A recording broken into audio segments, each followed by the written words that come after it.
Hello foodies పప్పుచారు ఏ విధంగా చేసుకోవాలో చూపిస్తానండి. చాలా సింపుల్‌గా చేసుకోవచ్చు. కుక్కర్ తీసుకొని ఒక కప్పుని పప్పునేసాను. అది క్లీన్‌గా కడుక్కున్నాక అది కావాల్సినన్ని వాటర్‌ని యాడ్ చేస్తున్నాను. అలాగే 2 టమోటాలు, ఒక 8 మిర్చిని, కొంచెంగా పసుపు పొడిని యాడ్ చేశాను. ఇప్పుడు కుక్కర్ పెట్టేసుకోవాలి. మూత పెట్టేసి 1 ఆర్ 2 విజిల్స్ పెట్టేసుకోండి. అవి విజిల్స్ అయిపోయిన తర్వాత విజిల్ తీసి చూడండి. అప్పటికి ఇలాగ ఉడికిపోయి ఉంటుంది. సో, ఇప్పుడు సాల్ట్‌ని యాడ్ చేసుకోండి, హాఫ్ టేబుల్ స్పూను.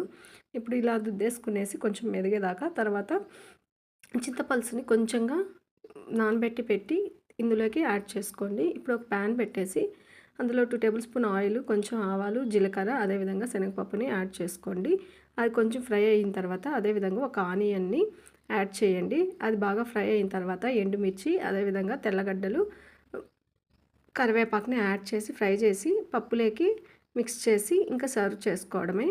ఇప్పుడు చూడండి, ఇంకా దాన్ని బాగా ఫ్రై అయిన తర్వాత